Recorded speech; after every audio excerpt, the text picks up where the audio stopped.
नमस्कार विद्यार्थियों, आज हम प्लेटो के साम्यवादी विचारों पर आपसे चर्चा करेंगे। जैसा कि आपको ध्यान है, प्लेटो एक महान दार्शनिक विचारक जिसने अपने दर्शन के आधार पर अपनी जो प्रमुख कृति है रिपब्लिक में अपने विचारों को प्रस्तुत किया। प्लेटो के दर्शन उस समय की परिस्थितियों, आवश्यकताओं, परिस्थितियों को ध्यान में रखकर प्लेटो ने अपने विचार प्रस्तुत किए। ऐसे ही उसने साम्यवादी व्यवस्था से संबंधित अपने विचार प्रस्तुत किए। प्लेटो के जो साम्यवादी विचार हैं वर्तमान समय के जो साम्यवादी व्यवस्था से बिल्कुल अलग है। प्लेटो का जो साम्यवाद है और वर्तमान में जो साम्यवाद है उसमें व्यापक अंतर दिखाई देता है। प्लेटो का जो साम्यवाद है उसमें प्लेटो ने परिवार व संपत्ति संबंधी साम्यवादी व्यवस्था को स्थापित करने का प्रयास किया। प्लेटो का अपना दर्शन है, अपनी विचारधारा है, अपनी सोच है। उसके आधार पर प्लेटो ने उस समय की तात्कालिक परिस्थितियों, व्यवस्थाओं को ध्यान में रखकर प्लेटो ने जो विचार प्रस्तुत किए हैं उन पर आज हम चर्चा करेंगे। प्लेटो का साम्यवाद। प्लेटो ने आदर्श राज्य में न्याय को महत्वपूर्ण माना है और न्याय की स्थापना के लिए प्लेटो ने यह माना कि राज्य में सुनियोजित शिक्षा और नियंत्रित शिक्षा होनी चाहिए, साथ में साम्यवादी व्यवस्था भी होनी चाहिए। यदि राज्य में न्याय व्यवस्था स्थापित करनी है तो शिक्षा और साम्यवाद, इन दो चीज़ों को प्लेटो ने महत्वपूर्ण माना है। प्लेटो का मानना है कि शिक्षा के द्वारा और शिक्षा व्यवस्था ऐसी होनी चाहिए जो राज्य द्वारा नियंत्रित और सुनियोजित हो। शिक्षा व्यवस्था के द्वारा प्रत्येक व्यक्ति अपने कर्तव्यों का पालन करेगा। यदि व्यक्ति कर्तव्यों का पालन करता है तो निश्चित तौर पर राज्य का विकास होगा और व्यक्ति अपने कर्तव्यों के पालन के साथ साथ अपना भी विकास करेंगे।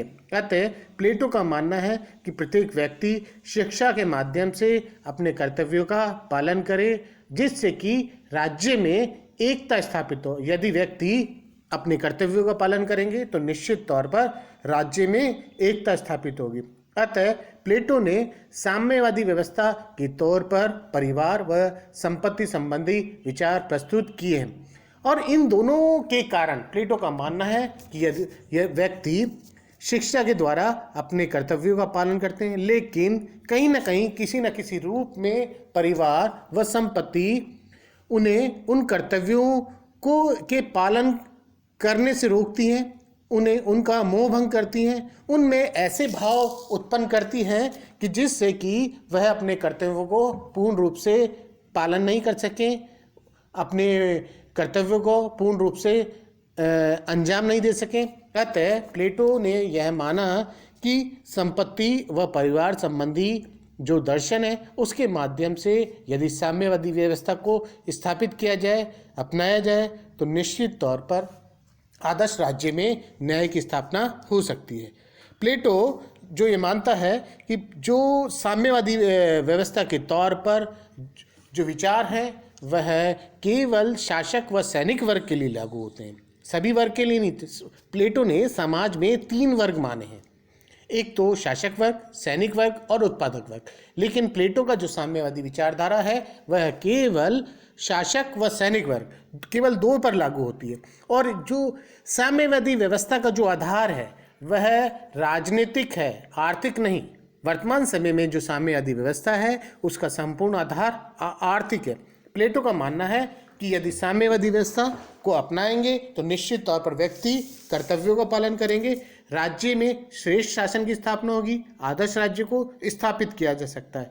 अतः प्लेटो का मानना है कि वह राज्य में श्रेष्ठ शासन व्यवस्था के लिए, आदर्श राज्य की स्थापना के लिए, न्याय को स्थापित करने के लिए साम्यवादी व्यवस्था को अपनाया जाए। आधुनिक समय में जो न्याय साम्यवादी व्यवस्था है वह आर्थिक व्यवस्था पर टिकी हुई है।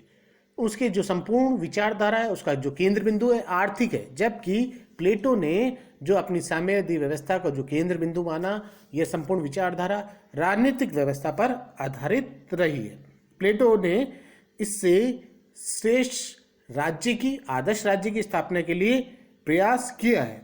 प्लेटो ने माना कि परिवार व संपत्ति निश्चित तौर पर व्यक्ति को कर्तव्य करने से, कर्तव्यों को पालन करने से रोकती हैं। अतः उन्हें किसी न किसी रूप में नियंत्रित और व्यवस्थित करना आवश्यक है। और ये प्लेटो के अपने स्वयं के विचार हैं, उनके स्वयं का अपना दर्शन है। प्लेटो का यदि साम्यवादी व्यवस्था के तौर पर जो विचार हम देखें तो उसमें सबसे पहला जो विचार आता है संपत्ति संबंधी।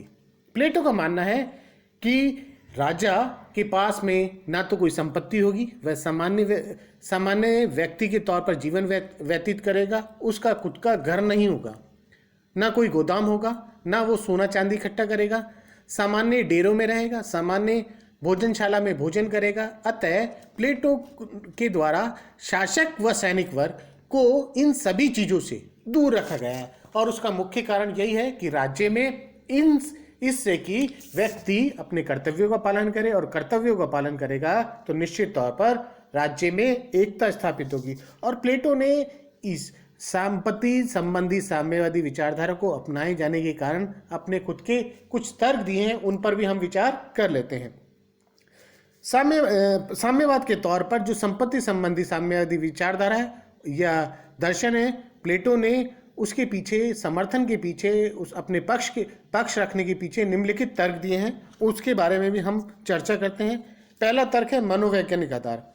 प्लेटो का मानना है कि प्रत्येक व्यक्ति के अंतर्गत 3 गुण पाए जाते हैं: विवेक, साहस और इंद्रिय तृष्णा। इन तीनों गुणों के आधार पर समाज में 3 वर्ग स्थापित होते हैं, उनके कर्तव्य भी स्थापित होते हैं: शासक वर्ग, सैनिक वर्ग और उत्पादक वर्ग।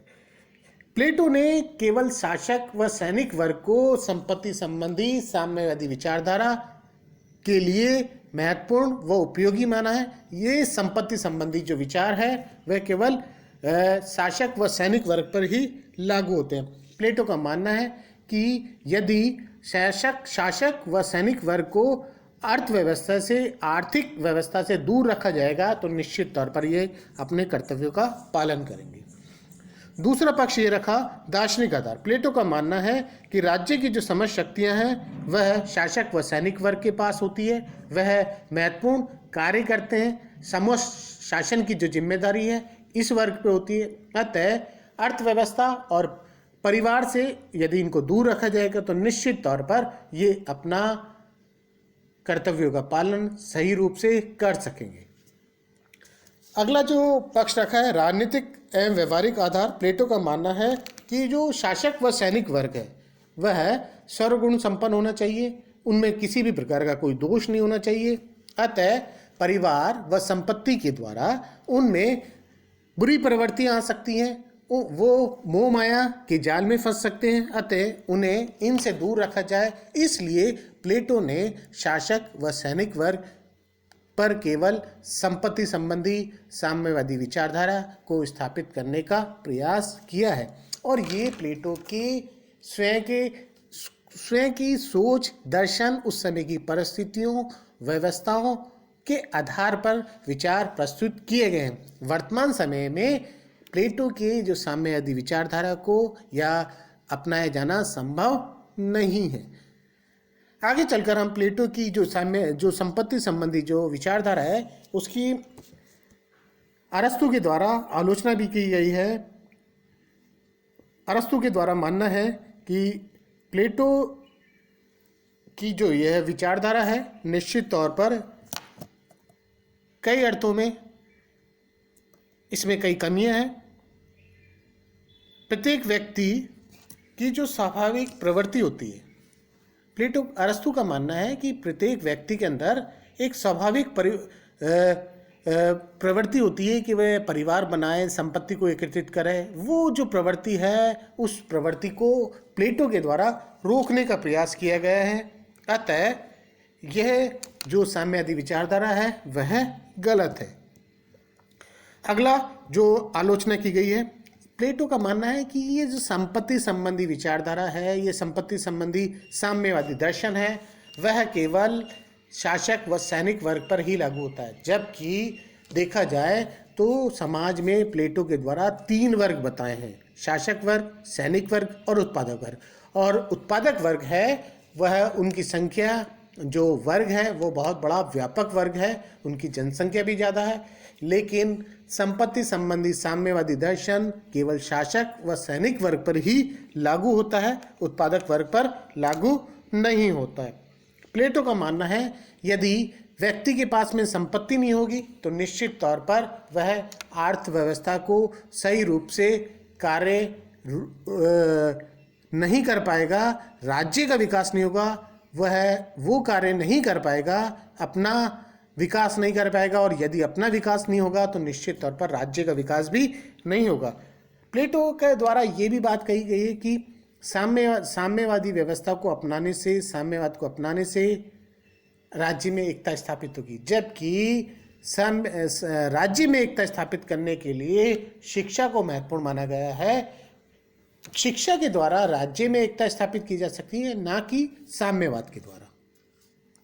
प्लेटो ने यह माना कि संपत्ति का राज्य में कोई आधार नहीं होना चाहिए शासक व सैनिक वर्ग के पास में, लेकिन यदि शासक व सैनिक वर्ग के पास ना संपत्ति होगी, ना और ना कोई इस प्रकार की शक्ति होगी, तो वह परोपकार संबंधी, उपकार संबंधी ऐसे कोई कार्य नहीं कर पाएंगे।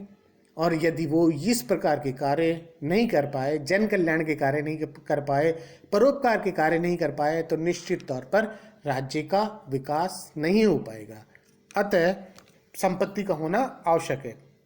प्लेटो का मानना है कि जो साम्यवादी विचारधारा है वह, उसमें साम्यवाद पर अत्यधिक बल दिया गया है। प्लेटो के दर्शन में राज्य की एकता स्थापित करने के लिए, न्याय को स्थापित करने के लिए साम्यवाद पर अत्यधिक जोर दिया गया है, लेकिन राज्य के अंतर्गत अन्य महत्वपूर्ण बिंदु या आधार हैं, उनको भी उतना ही महत्वपूर्ण माना जाना चाहिए। अतः प्लेटो की जो साम्यवादी विचारधारा है उनमें निम्नलिखित आपको दोष दिखाई देते हैं, और एक महत्वपूर्ण दोष ये भी है कि शासक व सैनिक वर्ग को साम्यवादी विचारधारा के अंतर्गत बांधा गया, जबकि उत्पादक वर्ग को इससे दूर रखा गया है। यदि उत्पादक वर्ग को इन चीज़ों से दूर रखा जाएगा तो उनमें उदासीनता के भाव आएंगे, उनमें अकुशलता आएगी। अतः प्लेटो के द्वारा जो साम्यवादी, संपत्ति संबंधी साम्यवादी दर्शन प्रस्तुत किया गया है, निश्चित तौर पर उसमें कई आलोचना है। प्लेटो के जो विचार हैं ये केवल संपत्ति संबंधी थे। आगे चलकर उसने परिवार के संबंध में भी साम्यवादी विचार प्रस्तुत किए। अपने विचार में प्लेटो ने परिवार को के लिए साम्यवादी व्यवस्था को स्थापित करने का प्रयास किया। प्लेटो का मानना है कि शासक व सैनिक वर्ग का कोई परिवार नहीं होना चाहिए। प्लेटो का मानना है कि यदि परिवार होगा तो निश्चित तौर पर ये पारिवारिक मोह जाल में फंस जाएंगे और अपने कर्तव्यों का पालन नहीं करेंगे।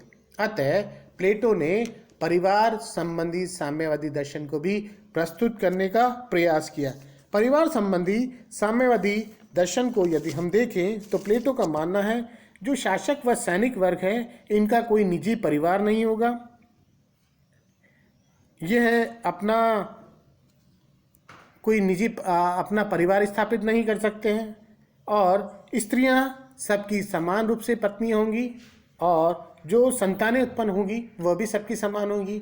ना तो माता पिता संतानों को जान सकते हैं और ना संतानें माता पिता को। ये प्लेटो का अपना खुद का दर्शन है, सोच है। प्लेटो ने जो ये साम्यवादी विचार प्रस्तुत किए परिवार संबंधी और संपत्ति संबंधी, ये केवल उस समय की परिस्थितियों को ध्यान में रखकर अपने सोच व दर्शन के आधार पर विचार प्रस्तुत किए हैं। वर्तमान समय में इन साम्यवादी व्यवस्था या दर्शन को बिल्कुल भी अपनाया नहीं जा सकता, और प्लेटो ने इस दर्शन को अपनाने के लिए अपने खुद के तर्क या आधार भी प्रस्तुत किए हैं, लेकिन इन तर्क या दर्शन की आलोचना भी की गई है। तो प्लेटो ने जो परिवार संबंधी दर्शन प्रस्तुत किया, उस दर्शन को के पक्ष में निम्नलिखित आधार प्रस्तुत किए हैं। उसमें प्लेटो का मानना है कि अभिभावक वर्ग यदि परिवार संबंधी साम्यवादी व्यवस्था को अपनाएंगे तो उनमें परिवार के प्रति कोई मोह नहीं होगा और वह शासक का जो कार्य है, शासक के जो कर्तव्य हैं, वह अच्छी तरह कार्य कर सकेंगे। प्लेटो का मानना है यदि परिवार संबंधित साम्यवादी व्यवस्था होगी तो राज्य में एकता स्थापित होगी। प्लेटो का मानना है यदि परिवार संबंधी साम्यवादी दर्शन को अपनाया जाएगा तो नारियों को, स्त्रियों को उचित सम्मान मिलेगा, वह राज्य में बराबर की हिस्सेदार हो जाएंगी, वह पुरुष व स्त्री दोनों मिलकर कार्य करेंगे, उन्हें बराबरी का दर्जा प्राप्त होगा। प्लेटो का मानना है कि परिवार संबंधी साम्यवादी व्यवस्था को अपनाने से श्रेष्ठ संतानें प्राप्त होंगी। प्लेटो के इस दर्शन पर अरस्तु के द्वारा आलोचना भी की गई है।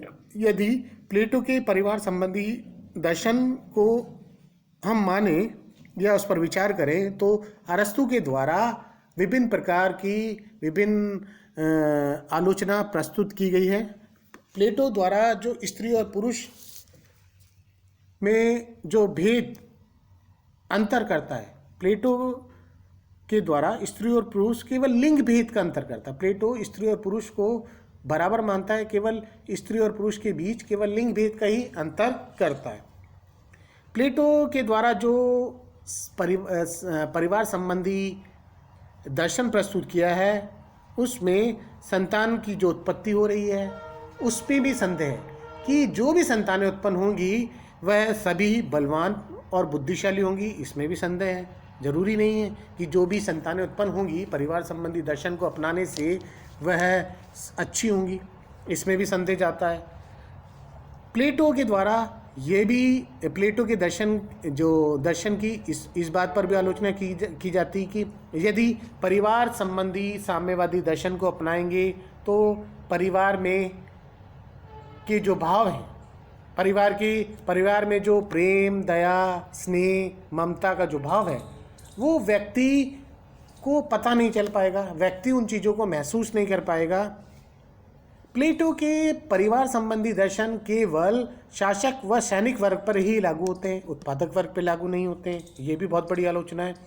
और प्लेटो का जो साम्यवादी दर्शन है और उसमें विशेषकर परिवार संबंधी, प्लेटो ने कहा कि स्त्रियों से श्रेष्ठ संतानों की प्राप्ति ये कहीं ना कहीं किसी न किसी रूप में पशु तुल्य, जैसे पशुओं में व्यवस्था होती है उस प्रकार की कहीं ना कहीं उस मत को समर्थन देने वाली बात दिखाई देती है।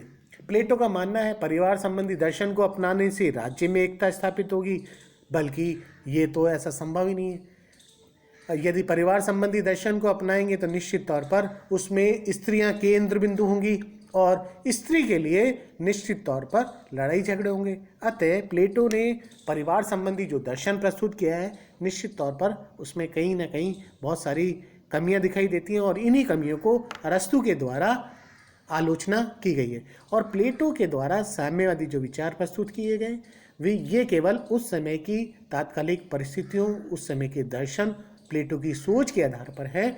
वर्तमान समय में यदि साम्यवादी व्यवस्था को देखा जाए तो निश्चित तौर पर प्लेटो की साम्यवादी व्यवस्था और वर्तमान साम्यवादी व्यवस्था में व्यापक अंतर दिखाई देता है। धन्यवाद।